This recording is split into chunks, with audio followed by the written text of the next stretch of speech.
Hello and welcome to the Hemet Film Festival podcast. This is the first one since we had our inaugural year, and I'm so excited to be joined by some of the people we interviewed prior leading up to it, including myself. And it'll be a great time to just kind of debrief, touch on what we really were excited about, what we loved, and then also look to kind of the next year and the years beyond that and what we want to see. So thank you so much for joining me all over again, Daniel Maggio, Steven Siemens, and Wesley Howdyshell. Say hello, fellas. Hey, hello, Hello, fellas. fellas. Howdy. Perfect. Hey. And now we learned Gabe is Mr. Podcast, who Ooh, he in was the referred, moment that he was came up, referred to yes. as at the event. You're Mr. Podcast. That was a really cool experience to be recognized for something. I was like, that's amazing. So yeah, we thought we would just record because we all haven't talked since it happened. So we thought we'd just record it and turn it into a show because that's what you do in this modern age. But also just to kind of peel back the curtain of how it all went and what we want to do for next year and all that. Very in keeping with our approach of just being open and honest with everyone kind of through the whole process. Yeah, so it was magic in summary. And how do we make it more magical in next year? Exactly. Should we talk about the magic that happened? Let's start Absolutely. with the magic. Yeah, Definitely. Article magic. magic. Well, I mean, Um, yeah, where do we start with that, Steven?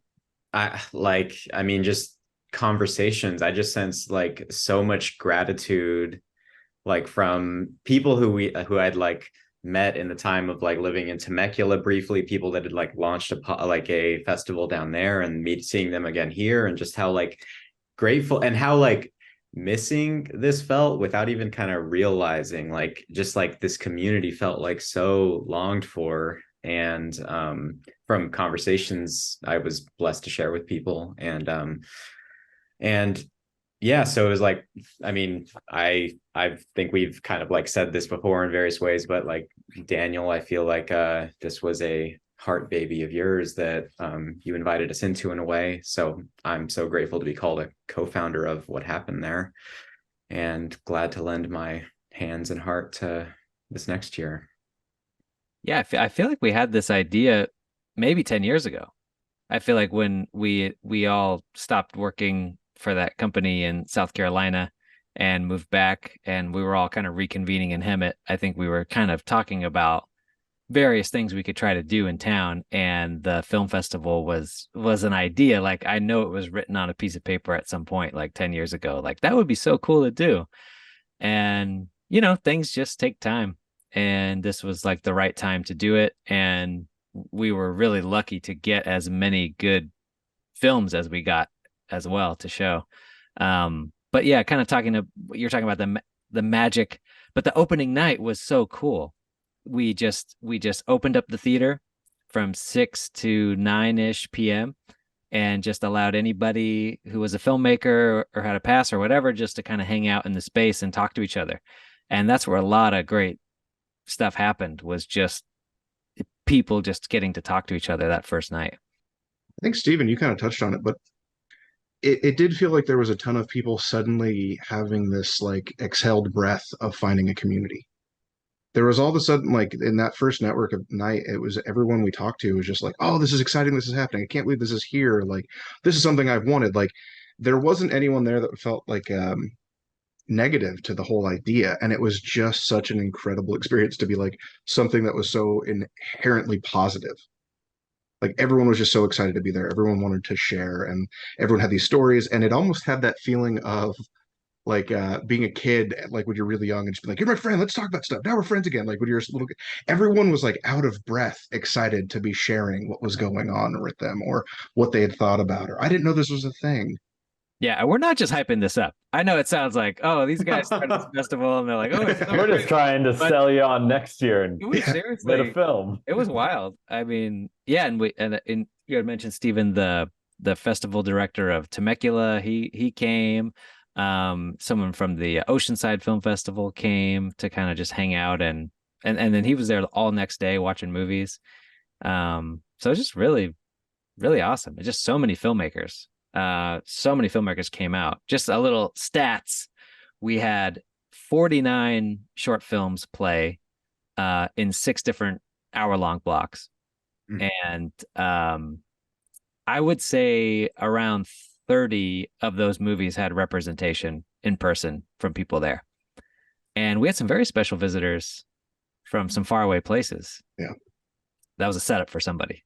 I was like, I've been talking a lot. Someone else could run this one. Yeah, so my feeling might not totally connect with that, Daniel, but I was Right. the Hemet block in particular was really unique. Going back to that idea of the opening night and the networking and the socializing that was going on, I think everyone in Hemet was kind of surprised by how many Hemet filmmakers there were there, and kind of discovering this whole community of independent filmmakers, like right in your backyard, like right where the theater is. I think that was really surprising, especially me being from Hemet and feeling like, wow, there is a lot of people that do this. And it was just really nice to see everyone get in one space together and get to actually see each other face to face and talk. Because I think with filmmakers, right, you're like super social during the production of a film, but then you're just kind of going out and screening it. And you either go to where it's playing or you don't, but it's almost like you can be a bit more mysterious. But like, it's cool when you get everyone in person together, because I don't know, it's just like, it's a great social experiment too, because you're just seeing all these different minds kind of meeting, and then watching each other's stuff on top of it. So there's this other layer too when you're socializing with someone, which was really cool. Well, it was a shared experience, right? Everyone's getting to kind of show their babies off to some degree. To what you were saying, Wes, I think something that stood out to me was kind of conversing with everyone on the networking event. There was this feeling that the kind of creative endeavors that a lot of people had pushed out for have a hard time orbiting out of Hemet. They kind of get stuck and they're pushed or pulled from the San Diego, LA kind of environment, and they never get to feel this push beyond. And the idea that instead of trying to magnetize things away was like, let's put a rod and like kind of a lightning rod right in Hemet and draw all that to that epicenter, since there were so many there that was nearby. And it was kind of one of those things where like I didn't have that thought fully formed until I started talking to all the makers and networkers and or filmmakers and actors that were there, and was like, this is why this is doing so well. Like, this is why it stands out to me. Yeah, it took talking to feel that electricity that everyone is attracting to the rod, to take that metaphor as far as we can.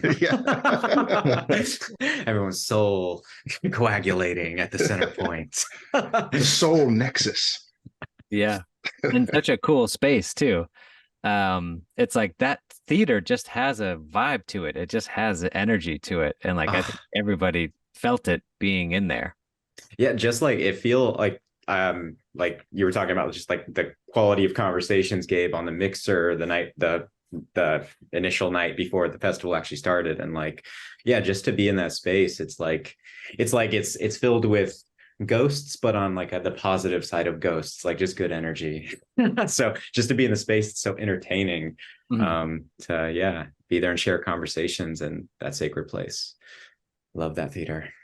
I mean, we have to say kind of thank you just to that whole situation arising that way. Daniel, you were the one who really did a lot of the kind of footwork on that. Like, to kind of get to the nitty gritty on it, there was a lot of momentum to try and do this, but you had faced a lot of difficulty of just like communication, getting it there, and kind of scrabbling along. Yeah, I mean,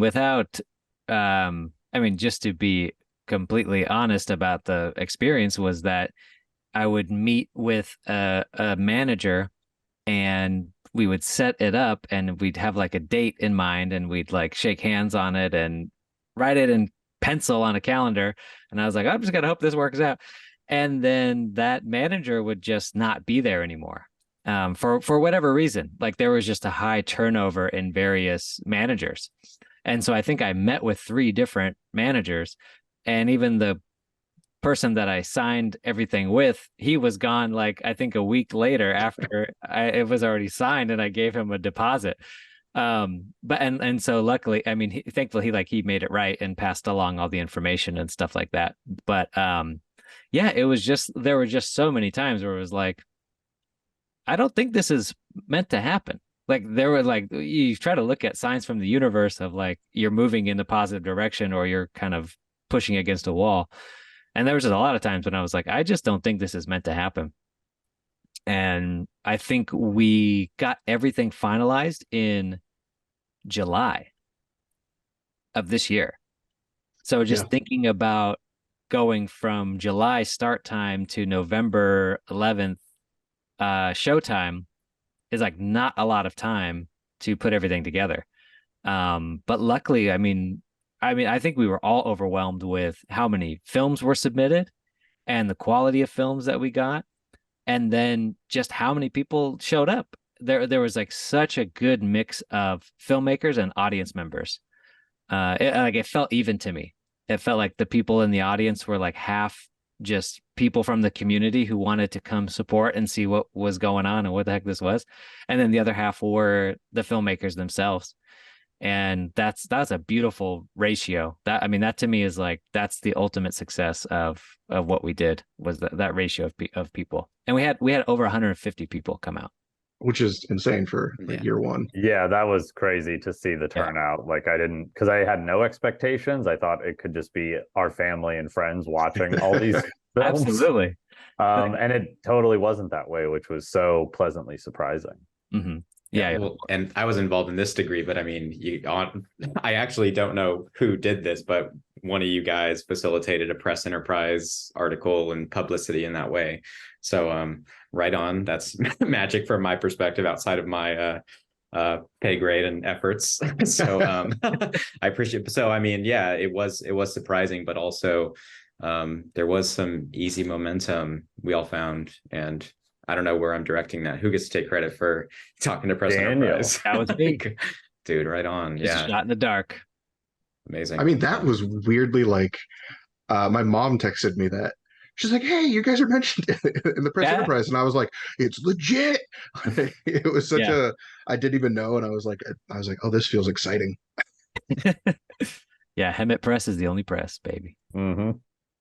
In terms of like the community and like filmmakers, what was also like surprised me like about, I mean, I'm not so tapped into social media and Hemet, just the fact that there also people were present, like influencers or content creators that are like breaking ground on like TikTok and Instagram and stuff. So to meet these people in person was so special because yeah, to put people that are putting themselves out there in that sort of like short content type of way, it's courageous and vulnerable. So like felt like starstruck by the couple of influencers, content creators I met as well.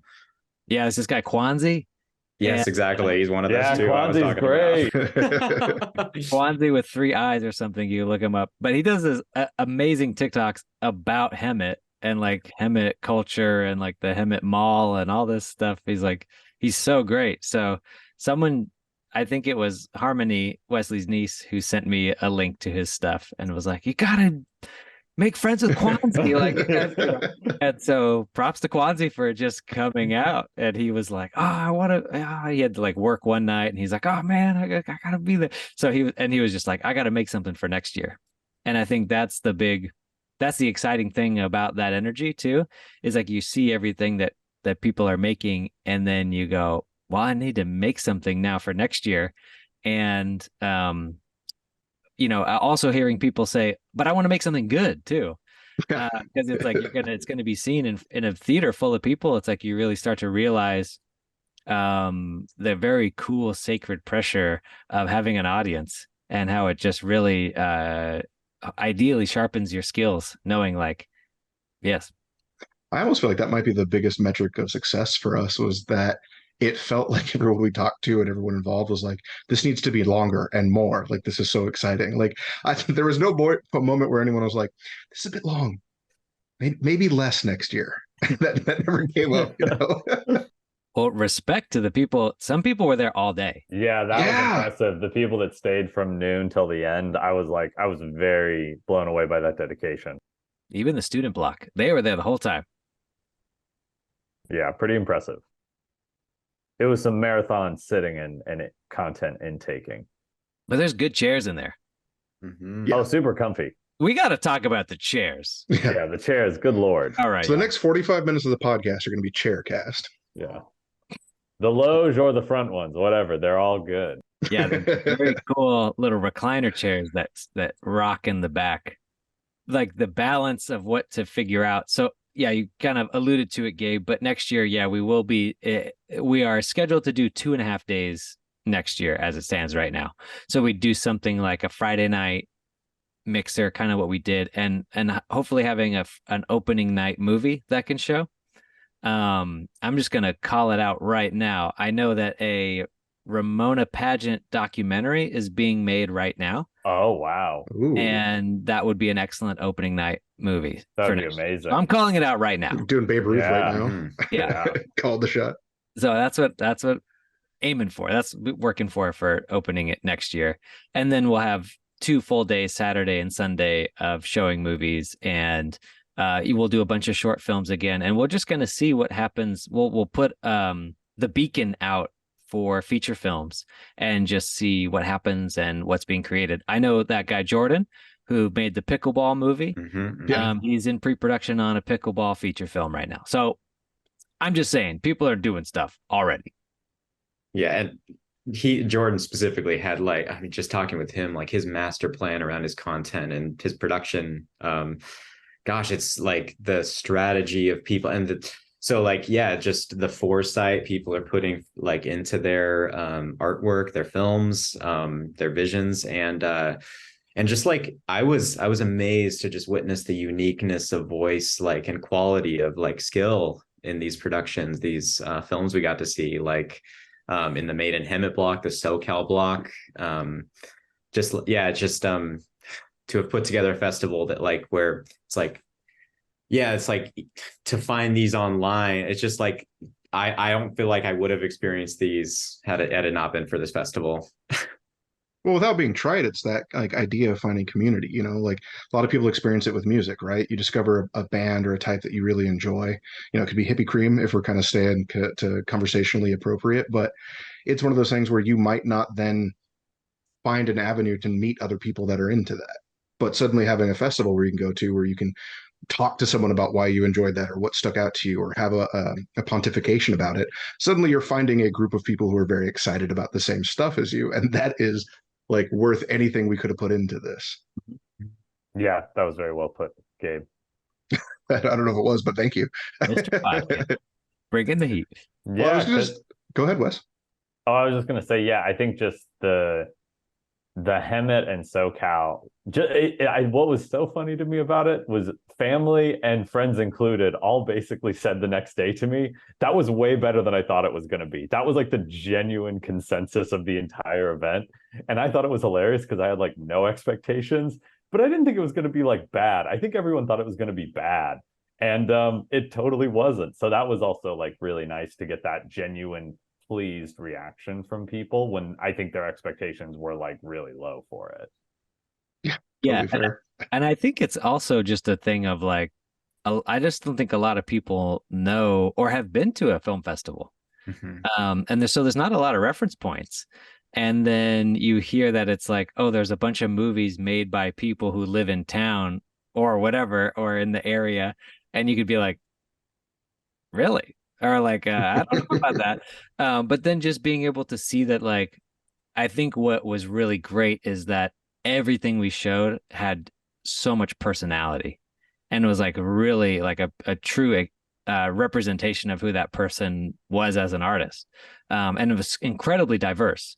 Like you could even go, even if we're just talking about the, I mean, I feel like every block was like that, but the Hemet block, even if you want to just go through the list of like what played, it's like, it's cool. Like there's this guy Donovan who made a feature film called Hemet is Heaven, and so we couldn't play the feature, but he edited a trailer. So he had a trailer. So this is an interesting story. Shout out to Donovan. Is that he had a trailer online. He lost the hard drive that it was on. He re-edited the entire thing for the festival. So it's like he basically like recut his movie trailer just for that screening. So that's really cool. So he's from Hemet. He lives in Long Beach now, but he came out for it. The next video was called Welcome to Hemet by this rapper named Spank Nitty James. So dope. It was from Hemet, and that video is so tight. So Yeah. good. I think I was just like, "Ooh, it's so for fucking people- beast." Bleep that. leave it. Um, and I think that's just great because it's like maybe not everybody knew that music video existed. So now we're just showing everybody.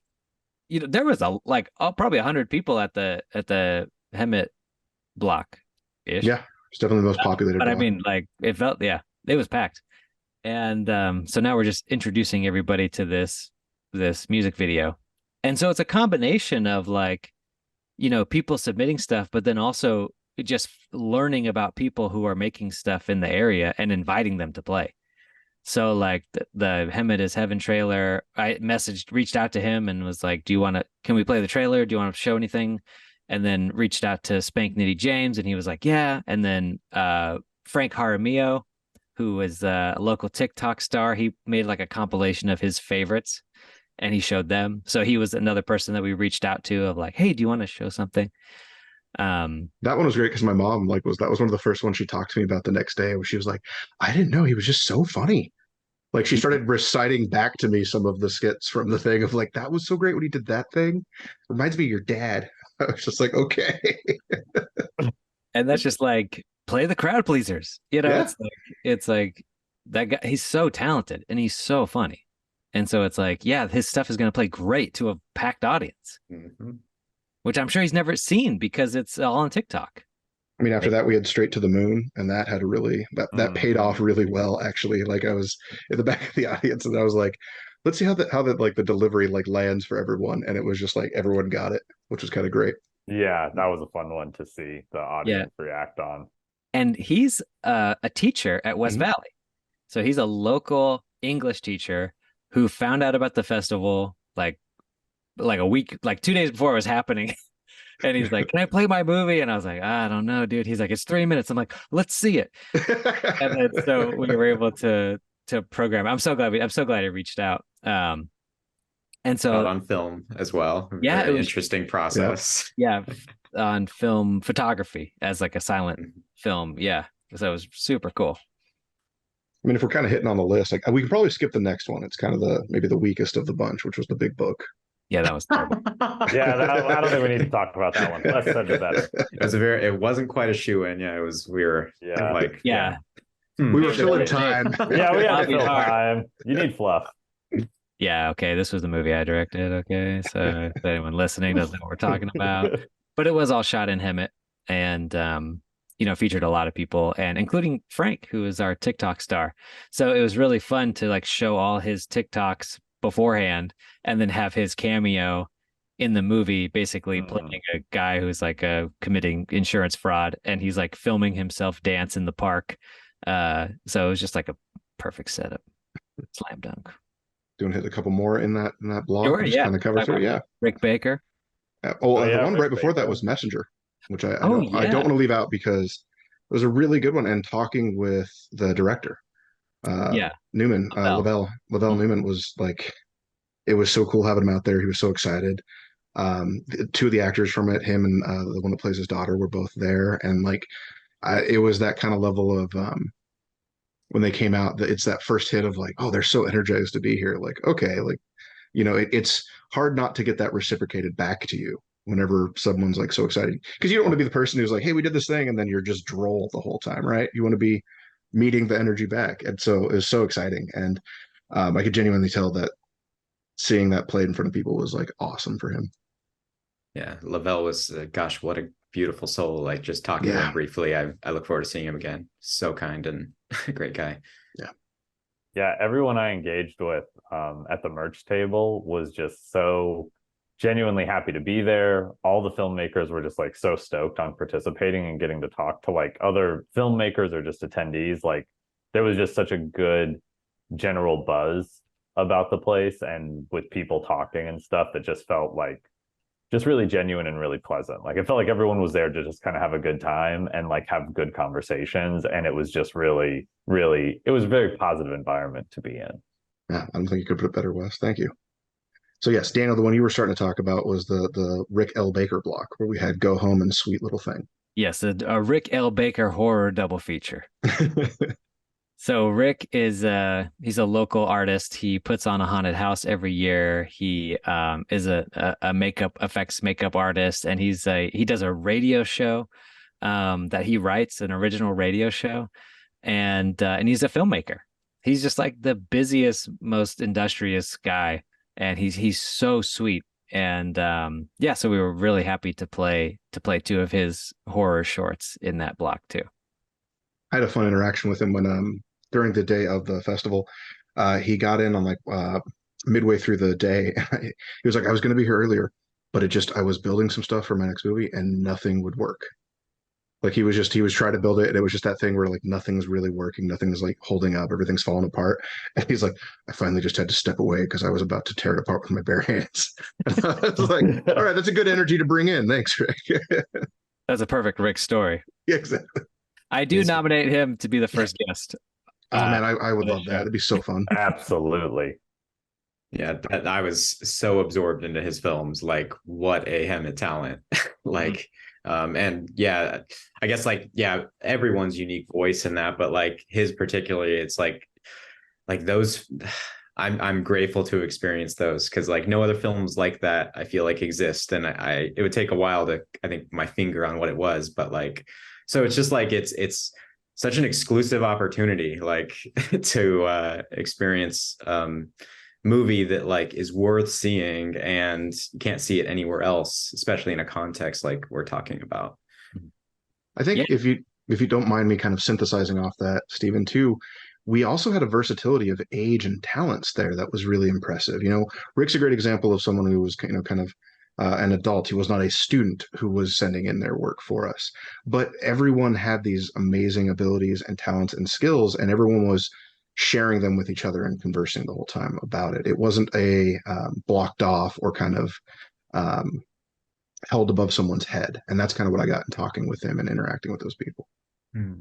Yeah, and exactly proving going to the last film in the block. Yep. This film, Something, by Evan Lopez, who is, I believe, 18, and he lives in San Jacinto, and he's somebody that I connected with earlier this year.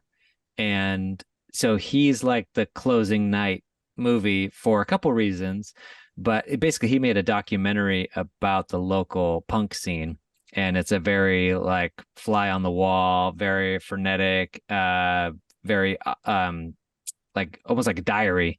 It's very like personal, and he's very putting himself out there. And I met him earlier this year, and knowing someone connected me with him, and he wanted to make this documentary. And so I was like, well, I think part of the vision of doing the film festival is really wanting to be able to support some filmmaker every year to do something in some way. I think our potential bigger vision is to have a fund that, you know, you can apply for it and be awarded however much money to make your film, and your film will premiere at the festival. And that's like, you know, something we're trying to like actively get things made. And so we didn't have the money for this first year, but I was like, Evan, I have a laptop that works perfectly fine that you can use to edit all your stuff on, because he didn't have a computer. So I was like, well, I'll just loan you this computer and some lights and some audio equipment and stuff, and like just make your movie. And he just ran with it. He helped us out filming The Big Book and was an awesome presence on set. And and he made this like just really wild documentary that is like that only he could do.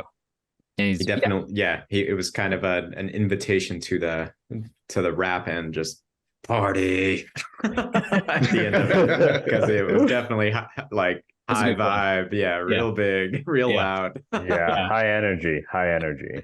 Yeah, that was a good moment where to see that side of Hammett, like that not everyone quite does, the punk scene. And, oh my gosh, what an eye into it. The fact that he put himself out there in the way he did, like, it's very special and packed.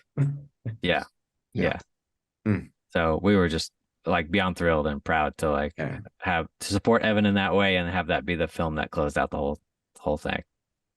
And when it was done, Evan ran up on stage and was like, Yeah, he However, was so happy. Owned Yeah, the he was so space. stoked. It was like so beautiful to see him like just get all that emotion out, like that release, like he's been working on this thing for so long and just, you know, just primal. And primal. It was he was going up there because we had Q&As at the end of every block. And another thing that struck me was how I mean, no one was really on the whole, no one was like rushing out. Everyone was like game to sit down and like I listen to know. these Q&A Yeah. sessions. Yeah, and every block had a palpable or like a pretty large number of people to engage for those. I Yeah, know. I liked it. That worked out. That was amazing. That was not surprising, but like you just don't know how that thing is gonna go. You don't know if people are gonna go to the bathroom. You don't know if you just don't have no clue. And so yeah, the way you said, Stephen, like I was like, everyone's still in here, and everybody, is engaging, and people have questions, and it was cool. The Q&As were a fantastic way too to just like immediately start assessing kind of thoughts and processes of the film. Like I did the first one and going up there, and I was like, it was funny for me because even I felt some level of like performance concerns of like, oh man, I don't know what to ask. Like, how do I make this engaging for people? And then you go up there and you're just like, well, I just watched it. Like, I'm going to ask the questions I want to ask, and we'll have this conversation about it. Want to back up a little bit Mhm. because talking about Q&As, filmmakers, people being there, we had some really cool people who traveled really far to be there, and I just want to shout let's go back to them out on the show here. So in the narrative shorts program, which Stephen was the moderator for the Q&A, we had two people come. We had Brandon and Cleve, and they came from Stockton, which is near Sacramento, and for their movie Complexity, and which is an awesome movie. And they just like they were so freaking cool, and like just the fact that they came all the way down to watch it play, it was like touching. Well, they had tried to come down for the networking event and just got hit with that crazy, LA traffic. Yeah. So the fact that were trying for both days is wild to me. Yeah, and they came early on the main day, and we got to just hang out and talk with them, and show them the theater, and they were just like they were starting to get ideas themselves. I was like, man, we have an old theater in Stockton, and like, what could we do? And and they were even talking about filming something down here. They were like, there's a mini web series or something we want to get going, and like maybe we could film it in Hemet. So I was like, whether that happens or not, just the fact that they even thought that is pretty cool. I'd say to add my 2 cents into it too, they were the first ones through the door. Like you said, they were early. And so in a lot of ways, it was great to have that as the like setting point, because I'm going into it going like, I think Wes, you mentioned it, just like, man, maybe it'll just be family. Maybe that's all we see today. Yeah, maybe it'll just be like 15 people. Yeah. And to have Brandon and Cleve there and have them just so excited, I'm like, if it's just these guys, we've already succeeded. It's already been a great festival. Yeah, and then we had Annika, who made the film Missing You, and she and her dad came down from the Bay Area, and they were there at the opening night party, and then there for the screening the next day.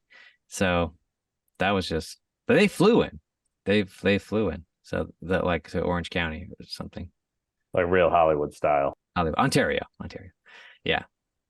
So just as like an anecdote to share from the night, around that time when they were coming in the day of, Steve and I were both in the booth at the theater, and a call came through, and it was someone trying to figure out if there was hotels within walking distance of the theater. And I just remember both Steve and I were looking around going like, should we answer that? Also, are there? I don't know if there are. That is our future vision. For sure. The Hemet Film Festival Hotel. Yeah, connected right next to the theater. There is an empty lot next to the theater for sale. It'd be perfect. Next year, that'll be our fundraiser drive. So yeah, just a shout out to everyone who came long distances, short distances.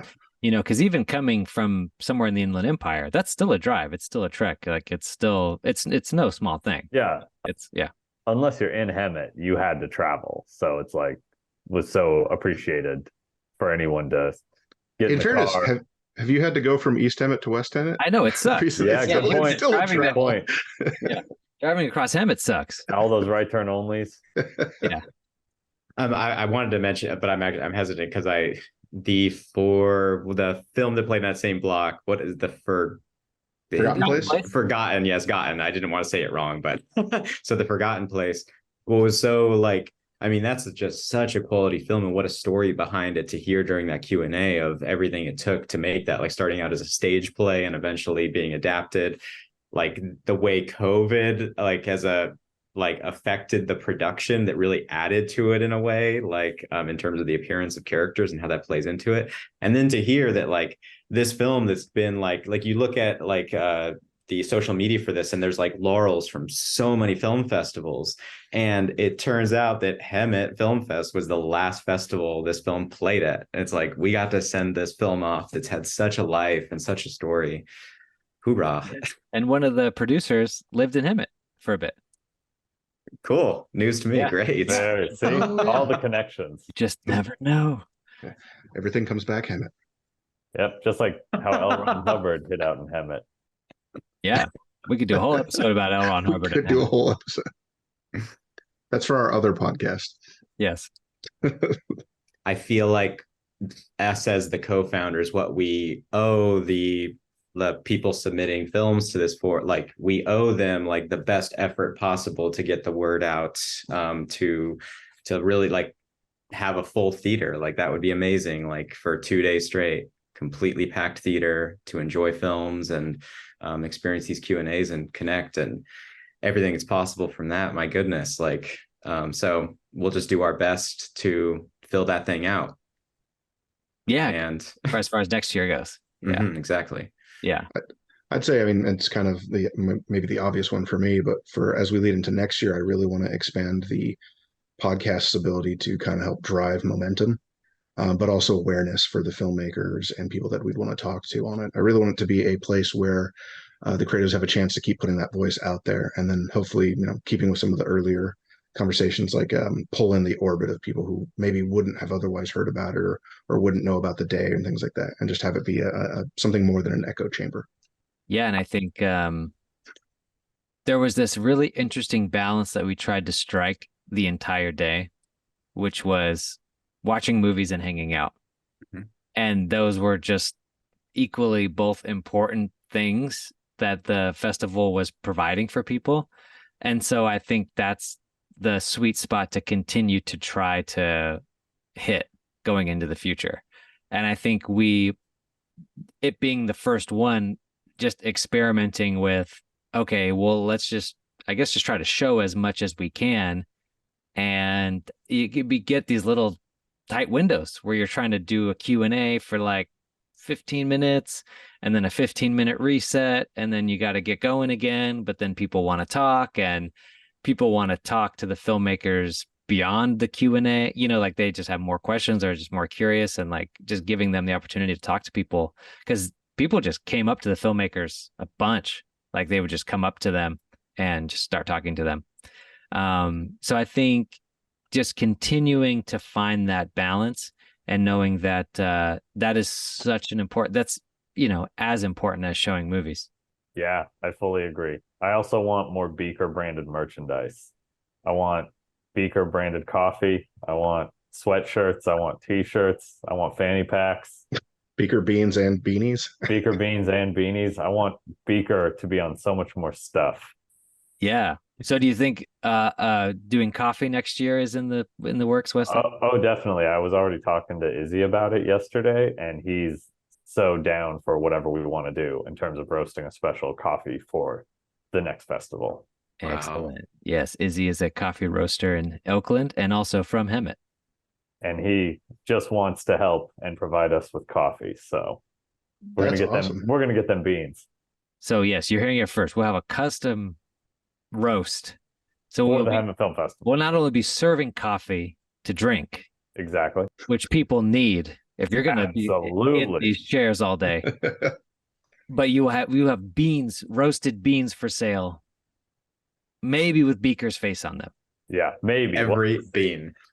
Every bean has his face. Yeah, the individual coffee bean will be marked with Beaker's face. That's great. It's a painstaking, laborious process. Yeah. I Each bag's sometimes look forward $300. to coffee the next morning, but now you have me looking forward to coffee 1 year and one morning from today. Wow. Yeah, stoked Wow. I am for this. I get like the podcast, Gabe, you mentioned, and like, yeah, that's I mean, the notion we had, like we kicked it off with interviews between all of us because we all love film and are filmmakers.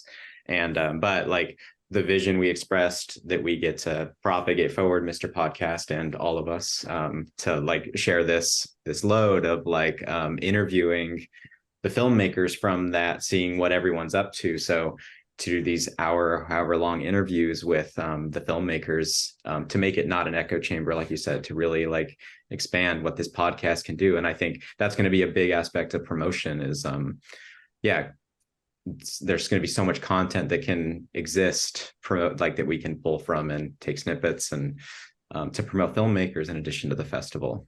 And as far as like keeping the brand alive too, one thing we're working on right now is collaborating with the theater to host screenings at the theater throughout the year. So that way we can be showing classic movies and things like that at the theater. So I don't know when that'll start, but we're in the process of figuring that out. So at some point it'll be, Hemet Film Festival presents Forrest Gump, Men in Black, Independence Day, movies you guys want to see at the theater here. Lost Highway. Wow. Oh, good. Yeah. Independence Day and Lost Highway back to back. Steven, want to see? I'd love to see Speed Racer on a big screen. That's not something I've experienced. Wow. Nice. Wow. That was my favorite movie for some time, and but it's been a while since I've seen it, so I get to see how much I love it these days at the Hemet Theater. I feel like that movie is like the litmus for like underappreciated gem. Like I hear that a lot from people that like it's an undervalued how good that movie is. Yeah, from such masters of filmmaking who have gone on to make I love the newest Matrix movie. That's like it's such a great example of like what looks like improvisational filmmaking with such a budget and huge visual effects behind it, but like felt like it was like made on the fly and such passion. So anyway, like quite an off topic. It's like this is what the Wachowski 48-hour film project looks like. It's no disrespect. That's a huge compliment to them. Oh God, yeah. Yeah. It's all about passion and yeah.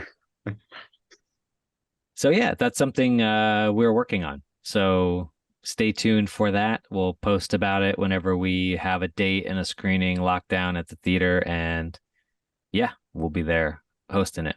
So I don't know if we want to get like nitty gritty on it, but it might be worth talking about like how we want to structure sort of the organizational part of the film fest as we go forward. There's a lot of information about like we could look at a 501c3 or like a nonprofit option. For anyone listening to that, the big reason is, like Daniel mentioned earlier, we want to provide something that's kind of more than just this is a business proposition, but more of a like we're providing insight or knowledge or teaching or opportunities to people who otherwise wouldn't normally have that. And it seems like reassessing kind of the style of business might be our best bet to figure out like how can we start teaching or get grants in order to award maybe some film options. Pie in the Sky would be able to get some grants to like help a film for the year after, that kind of thing of like being able to provide like, all right, there's a filmmaker or a student filmmaker in the area that wants to make a film. We can help kind of provide funds or training and things like that. Yeah, it's just about how to do the most good. And so it seems like in a lot of ways, a nonprofit gives you more opportunities to do good like that.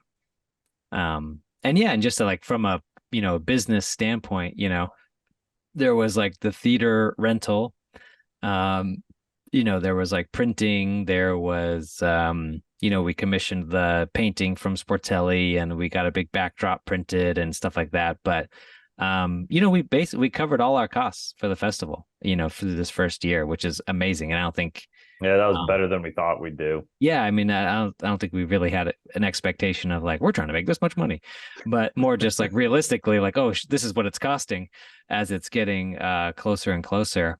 And so that was a really amazing thing. And part of that was these T-shirts that Beaker made. So that's what our little backgrounds are. is that Beaker, a Hemet legend, made these screen printed shirts that has his face on it. It's really funny. It's a really organic process. He was like, yeah, I want to make a shirt and have this filmmaker on it. He's like, so he just took this picture and he's like, do you like this? I'm like, Beaker, that's great. And he's like, but should I be on it? I was like, yeah, you definitely should be on the shirt. So I think it was kind of funny for him to be like, well, I'm making this, but I'm also on it. And like, but it was just perfect. But he's playing a character in my mind. Oh, Like, definitely. You don't think it's Beaker when you look at it. yeah, because he's so multi-talented.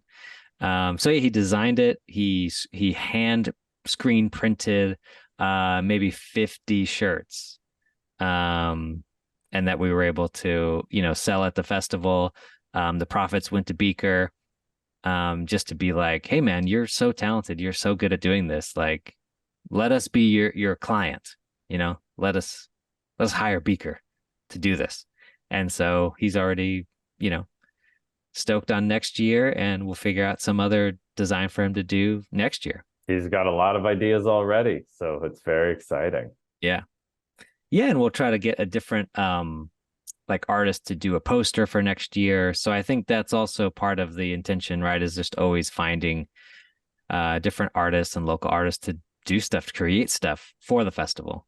And I think that's, at least in my mind, that's like should always be part of the vision, because it's like we're putting on this festival, but like we're all very creative and there's so many creative people in our community. It's like, well, let's just use this as an opportunity to collaborate with a bunch of different people in service of this cool event.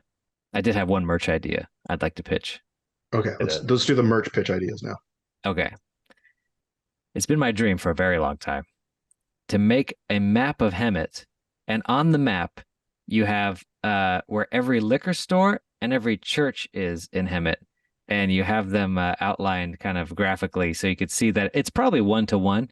That's my theory, is that it's 1-to-1. And so I want to do this to find out, for one, it's a research project, a tax deductible research project, and then make it into a poster. And I just think that would be a good selling item for people in Hemet to have their own little church liquor store, almost like a legend. Like, yeah, the liquor of our Lord.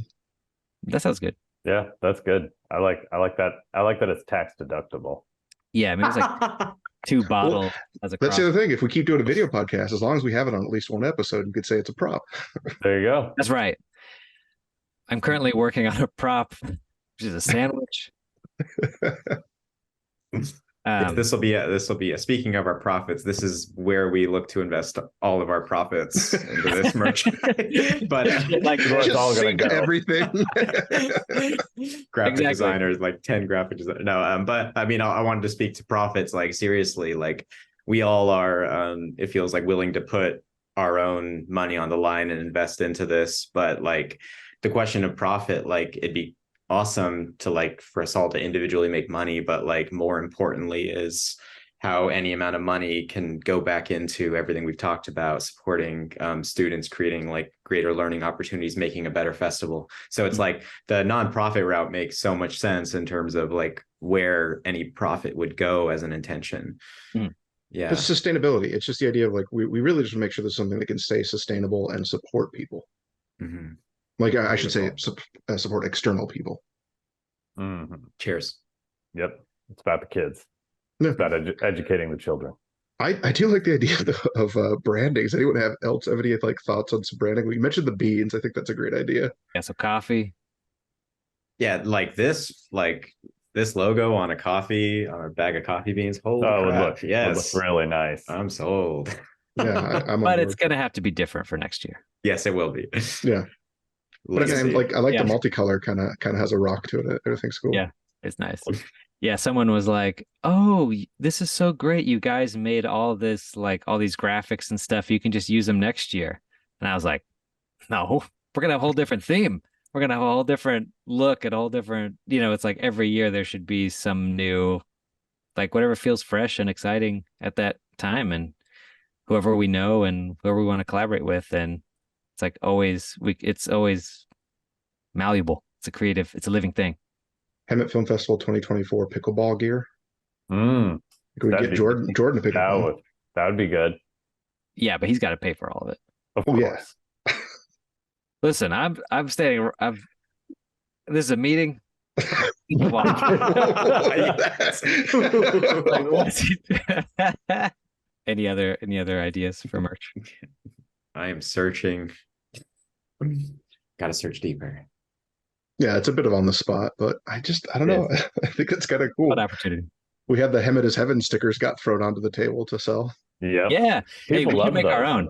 By the way, I realized like, we need to make our own. Yes. Definitely. And in the original style, because Yeah. if anyone's seen the film Almost Famous, this is a perfectly clip outable section for the podcast for social media, by the way. If anyone's seen the film Almost Famous, actually on the back of their tour bus is a little bumper sticker that says Hemet is Heaven. And there's an original design from like the 70s or whatever, and then there's like this newer design that the Hemet Museum is trying to sell. I'm not trying to like call them out or anything, but it's like not the original design. So what we need to do is make the original design and sell that one. But still support your local Hemet museum. It's only open Museum. And certain then have a hours of the little week. picture of the still frame from Almost Famous. It's like, did you know? Sounds Anyway, like Hemet that's Heaven actually is the name of your Hollywood map. history. That's the name of the map. Wow. That's good. Wow. That's really good. See? Gosh dang. Who doesn't want that in their room? Oh, actually, for branding, weirdly, it came up a couple times about blankets. Like Oh, little like light like throw blankets, like fleece blankets, because I don't know about you, but I had nice. like 4 or 5 different people be like, do you guys have any blankets? It's kind of chilly in the theater. interesting. Like That's actually really that would good. totally be a good one. Yeah. Having years ago, when I was living in Hemet, having gone to the farmers market, I know it exists in a different form nowadays, but there's so many like there's local artists. They're doing such interesting stuff, like paper art, fine art, like various wares. I bought a cutting board I still use when I lived in Hemet. And it's so meaningful, like because it came from Hemet and an artist here. But like yeah, just maybe like seeing if there's an opportunity for vendors to be able to set up and sell their stuff. Yeah, that would be amazing. Connect the community in that way. Yeah. It's like continuing the art festival vibe. Just from my background, I'd love to see the library involved in some degree, even if it's just utilizing the buildings like upstairs, sort of hall space and stuff like that, like kind of connecting more of the city area. Mm-hmm. Yeah, we could do panels and stuff like that. I mean, that's something that happens a lot at festivals is they'll have various panels and things like that. So maybe something in the future we could explore. A little panel off-site at the library, which is just down the street from the theater. Can I throw my item at you, Daniel? For the Yeah, you have an item? The only item I have for the meeting / podcast that we're currently going on is the idea of, we've talked a bit about the future, but do we want to look at the idea of what expanding might look like if we wanted to take this same sort of idea and thought and the way that we're trying to support talented and creative people to other areas? Because it was brought up in my work that I was the deputy superintendent would like to see, for the county office, would like to see something like this come out in like the San Diego area. And I was doing some research and I was like, there really isn't anything that quite lands on this. Closest they have is an IVIE film festival, which is elementary, middle school, and high school, but it's specifically only like PSAs and things like that they Gotcha. film. Gotcha. But you're talking about more for students, right? Yeah, like the idea of like student voice. I would love to see if we could help with like underserved communities for the students without getting like too long in the tooth on the conversation. We have this thing called an equity blueprint I've mentioned on some of the other podcast episodes, and it's specifically helping out underserved populaces of Latinx, African American, and indigenous tribes people. And just like, we always hear that they want to have a voice, they want to be able to share this stuff. They don't necessarily learn or have the chance to learn this in school. And the other really weird thing is we're trying to improve poverty, which is a weird task for the county office to go for. But I think you could challenge that by having this ability to like, hey, let's show you these skill sets in the kind of film and AV world or creative world that hopefully we can also have you kind of train your parents or connect your family into and give them a avenue that they aren't seeing as well. And I think something like us could exist in that environment, being more than just a school situation. Mm-hmm. Yeah, and then those are all important groups to hear stories from. You know, so it's like empowering people, or just creating a venue at like to be able to watch that live in some space. Yeah, so it's like finding a venue to do it in, and then probably just working backwards from there, like a venue and a date, and then just kind of working towards it. Just like what we did with this. Yeah. I mean, that was literally, we had the venue and we had the date, and then everything else just came into place. I mean, this is also a co-foundership. So, Steve, Wes, if you guys have thoughts or inputs or are in or out any of those thoughts, I'm always happy to kind of get your input for the Fishman Film Fest, the worldwide. International. Worldwide international. Yeah, I think just anything we can do to expand is definitely no harm. And this is something we know how to do. I think after doing this first one, I feel like, yeah, there's like some things I would do differently if we had a bit more budget to play with, things like that. But overall, I feel like it was really good. So now we're just going to keep getting better and better. And it's definitely in our roundhouse with all of our skill sets. So accomplishing it in different places to different scale doesn't feel like daunting or like overly challenging. It feels like it's very much within our abilities as a collective. Yeah, it feels like I support this vision for sure, because people, the technology aspect that's always existed in this art form of filmmaking is a barrier to entry sometimes. And so to expand to the point where our budget's going to supporting people who cannot have a laptop for editing or a camera, like you supported Daniel Evan in that way with the laptop for editing. Groups that don't even have the opportunities inherently based on financial barriers to have access to the software to be able to start exploring visual effects is such a barrier to make it in this industry, in an industry that's so tech heavy. Any life we can touch and change that's the best vision for expansion. So as we head into the end of this podcast, does anyone have any sort of final thoughts or pontifications or just nuggets of wisdom they want to share with any of our listeners? Get started for next year. It'll come faster than you think. Yeah, we really will. I agree. It'll be here before we know it. So make a movie and get it submitted. That's the message. Just make something. Make something. Just do it. Yeah, make somethings. Make two somethings. Yeah, I mean, I know some people are already like planning to collaborate who attended, like being able to just see each other's work and like, oh, we should work on something. So yeah, there are 3D artists in Hemet, people doing 3D stuff. In the animation block, there was such freaking unique 3D work. It's like, so yeah, I'm looking to collaborate animation wise with one individual I met, like in a 3D aspect of the animated films I make. Awesome. And so like, I just wanted to, closing thoughts, there are 3D artists in Hemet. Woo woo. Awesome. And big shout out to Eddie George, crazy guy with the lazy eye, for coming. Oh man, yeah. He's amazing. That's my big takeaway is like, we need to make a film with Eddie George. He's an actor too, and he's so funny. He was like cracking me up, like talking to everybody he was like talking to and interviewing.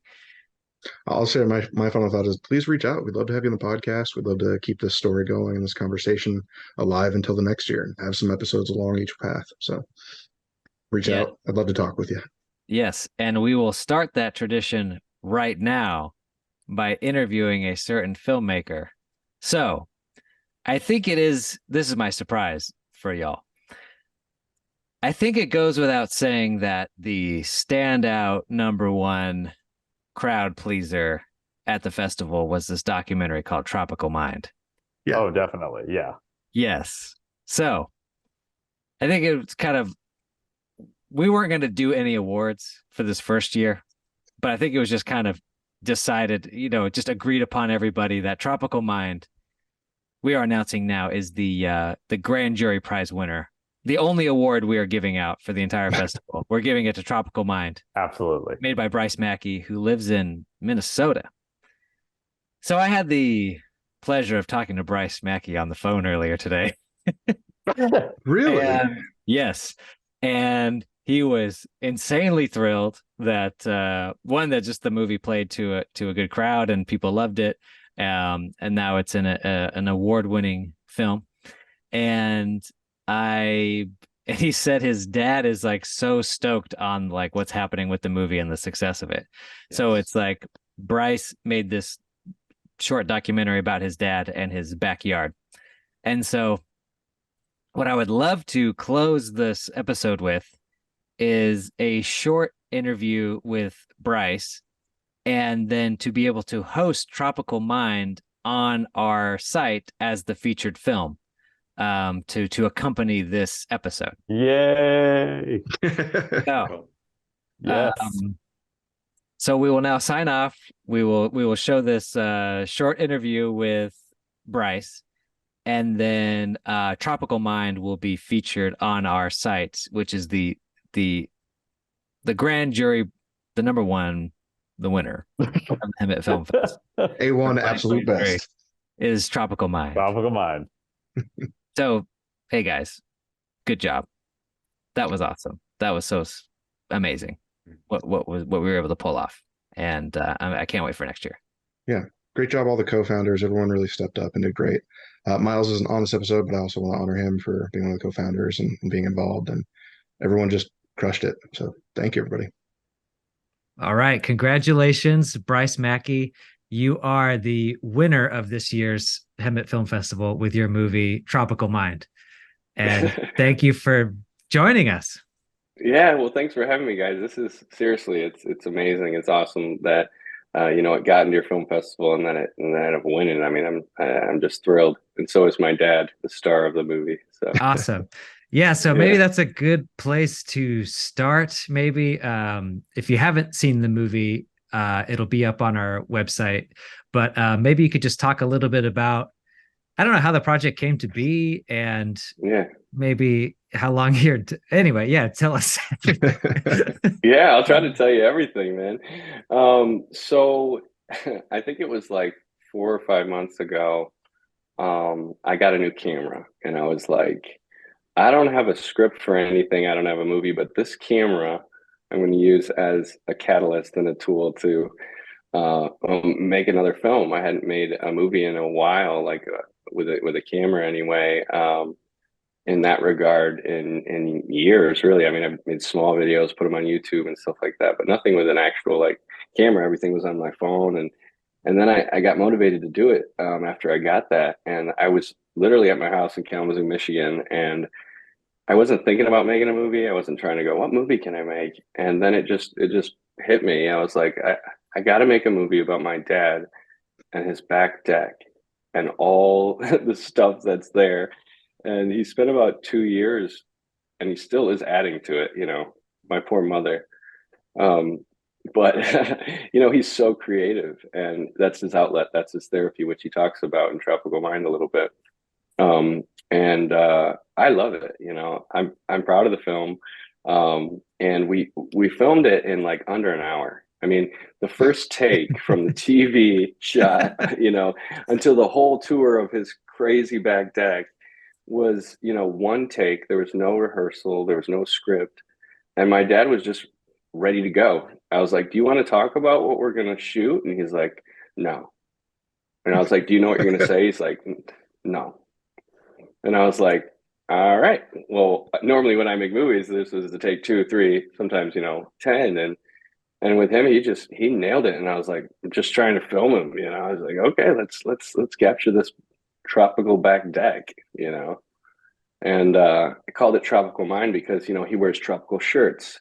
He always likes the beach scene. He's got pictures around the house of beaches and things like that. And then about 2 or 3 years ago, he started adding one thing to the deck, and then it was 2, and then it was 100, and then it was everything you see on that back deck, and it's a lot to look at. I mean, the film captures a lot of it, but if you really look at all the stuff, everywhere you look, just, it's 50 things in just your view, everywhere you look, and it's just incredible. Wow. It's funny for us as like viewers of it, and then listening to it's like that checks out the film. The cut to your mom and asking her Yeah. about it, I think was the part where we were like, you got to at least get to that. Like that's the part you got to see, and that'll hook you into the film because it's Yeah. great. And then you see that part, and you're just like the immediate like, oh, they're getting burned as soon as this. Yeah. Well, they've known each other since they were teenagers. And so my mom knows him pretty well, and she's a whippersnapper, man. She tells it like it is, even though she's the best, loving person. But yeah, she had quite an experience with the deck. At first she didn't want it, she's like, this is ridiculous, and fought it for maybe, I don't know, a year. And my dad's like, well, what are you gonna do? And then she decided, okay, you get the back deck, then you do everything you want to the back deck, and I get the rest of the house and property. And so the green light went, well, I've got this amount of space. Let's see what we can do. And now he's getting to the point where he doesn't know where to add anything, but he'll find more space. He actually joked that he'd make another upper deck or extend the deck into the backyard. Well, that begs the question then. What's her her motif or her style that she goes for? What's the sequel to Tropical Mind going to be? Oh God. I mean, the sequel to Tropical Mind will be whatever my dad probably does, next. And we just I encourage him, whatever he does. And my mom's learned to support his creativity because he's so creative. My dad is the most creative person in the world. And he, from all sorts of stuff growing up, he loves to create, and he voices that recently in the past couple of years through this back tropical deck. Yes. Which is very unique, which it hit me, and I'm like, this is a very unique thing. And I don't know anyone else who would have something like this on their property, not to this extent. So it's a very unique story. That's why I wanted to film it. And in Michigan too, because it does get very cold in the winters, right? So it's like it's creating this extra escape, this extra little bit of sunshine. And he'll even go out there in the winter. Yeah. Mm-hmm. Oh, really? He'll put a coat on, and sit out there. And he's got speakers, so he'll listen to music or chill music, or the sound of waves, literally, which I incorporated in the documentary, the sound of waves, a lot, because it's calming to him. And I think his paradise is the tropics, and he said he got the inspiration when he came back from Vegas. So he put it into reality of wanting this deck to be his safe haven and his chill zone, while my mom gets the rest of the property.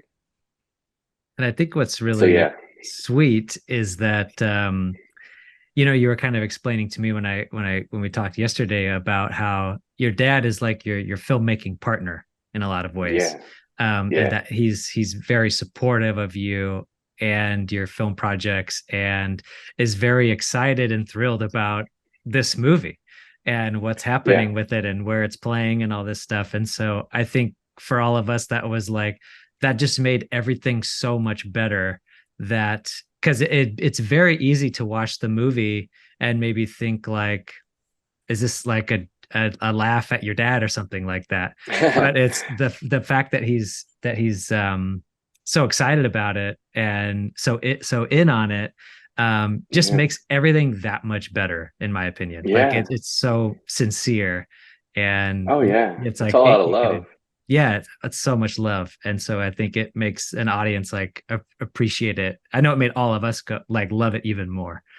I mean, usually I'm the star of my own movie. I mean, just because I like to act, and I usually, for instance, when I was 15, I'd always be the actor. I always wanted to be the star because I liked it. I like acting. And my dad's always been my number one fan with that. And, I grew up him showing me like The Shining at age 8. And yes, there were times I had to cover my eyes, but he got me into movies, without telling my mom, that we watched The Shining. Yeah. It's a good dad. There's blood in that and stuff like that. Yeah. So, in that regard, he got me into movies. I always thought I was the one that got myself into it, but in retrospect, he did. And, I'm his number one fan, and vice versa, So what a better way to showcase my father then in his creative zone too. Mm-hmm. Definitely.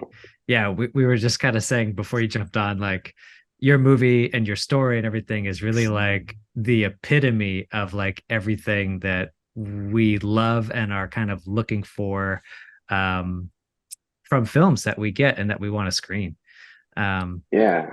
Yeah. Yeah. I mean, it's just amazing. You know, I talked to you yesterday off on the phone, and you know, you said you had over 150 people. I mean, that's great attendance. You know, some of these film festivals I've been to, you know, there's like 8 people, or you know, and that's fine. That's But fine. we were But you worried. guys got a good We thought that good turnout, we man. thought it was going to be 8.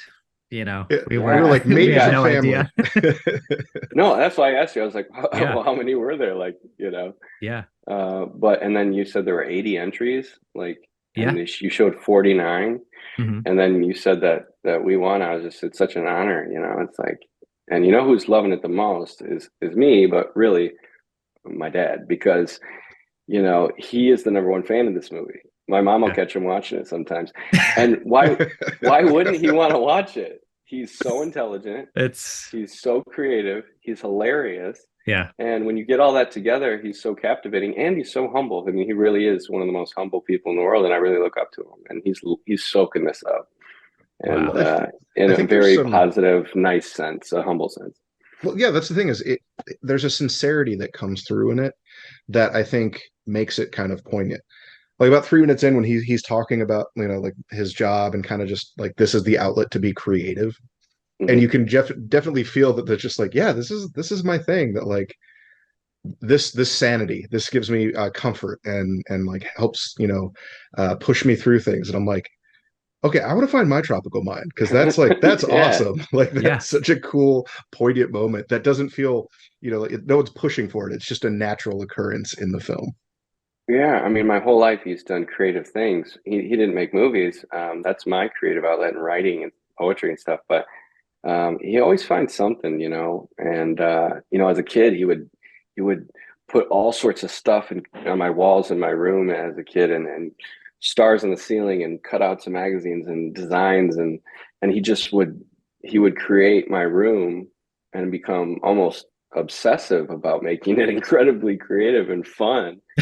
And then he just transferred that his whole life into different things, and then recently it's been his outlet is the back deck, you know, and that's his newest creation. And you know, whatever his next creation is, which I'm sure it'll be something, you know, give him a year Mm-hmm. or two, and it'll be something else. And I guess that will be Tropical Mind too, whatever the heck he does next. Yeah. He's going to So renegotiate his where he can build. Yeah. yeah. Right, You go, yeah, you yeah. see how popular Tropical Mind was? You go, Yeah, people yeah. love this. And Yeah. and like you said, my favorite part of filming him in the documentary is, um, you know, he says that the older I get, the less I care and about what people think, you know, and he means it. And he Mhm. said, I just don't care. And then it stays on him, and he's dead serious. And there's, you know, I've talked to other people, what do you like about the movie? Oh, it's so funny, but it also is thought provoking, you know, in a sense, in that regard. And you know, it's admirable in a way that he can do that, and get away with it somehow. Yeah. It's You I know. think that line specifically is why it resonates with me so much, is because that's like a personal wish and hope for myself, is to get older, to care less and just do weirder and weirder things. And so Hmm. it was just so validating to see that. It And was so that's sincere. and Yeah. so sincere. It's like, wow, well, there you go. That's somebody Yeah. I doing mean, it. but Yeah. yeah, people have taken away from it. Maybe I shouldn't care so much about what other people think, and do what I want. And maybe that'll plant a seed in some viewers' heads to go, you know what, follow your passion.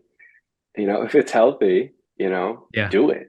Go crazy with it. Have fun. Be original, you know, and whoever judges you, you know, it doesn't matter. It doesn't Yeah. matter Yeah. at all. So, I think that's the perfect ending message for everyone watching as well, and like, you know, the our filmmaking community and just, yeah, artists in general, is like, just yeah. really do what you want to do, don't care. And also the other message too of like, sometimes you don't have to look that far to find a really interesting story. You know, for you, Yeah, it's like sometimes you literally found one in your backyard. yeah. Sometimes, to make a movie, it's like, what do what's in front of you, and just open up your eyes. I mean, and see what's right in front of you to film or do. I mean, no matter what. And with all the movies I've made, I've always made it on usually personal experiences, or literally what is right in front of me, Mhm. and just get that camera out and film it, Yeah, and make it your own, and own it. Yeah, same. Yeah. yeah. Well, So cool. yeah, this whole experience has been so fun, and you guys are awesome to have me on, and I really appreciate it. And so does my dad. You know, he's actually going to a film festival in Michigan. It's the first time he actually gets to see it on a big screen. I think it's been selected in 15 film festivals or something like that, Amazing. but he's never been able to see it on the big screen. I won't be able to make it, but him and my mother are going, and Oh, that's awesome. um, you know, she's supportive, they love Yeah. each other. So He's going to be a star. He's going to get that first taste of people I walking know. up to him. And he's just gonna grin and go, "Thank you." Yeah, Yeah. he's gonna soak it all up, and I love that he does. I mean, Yeah. he's awesome. So this is, one of my gifts back to my dad in a way is to make a movie with him, because he's always supported every movie I've ever made. He enters me in film festivals over the years. He's supported me through all sorts of stuff, and it's like if he's happy, because of a movie I made about him, and other people can have a good time watching it or learn something. My God, that's the ultimate gift I can give my dad Mhm. for everything he's given me. So yeah. It's beautiful.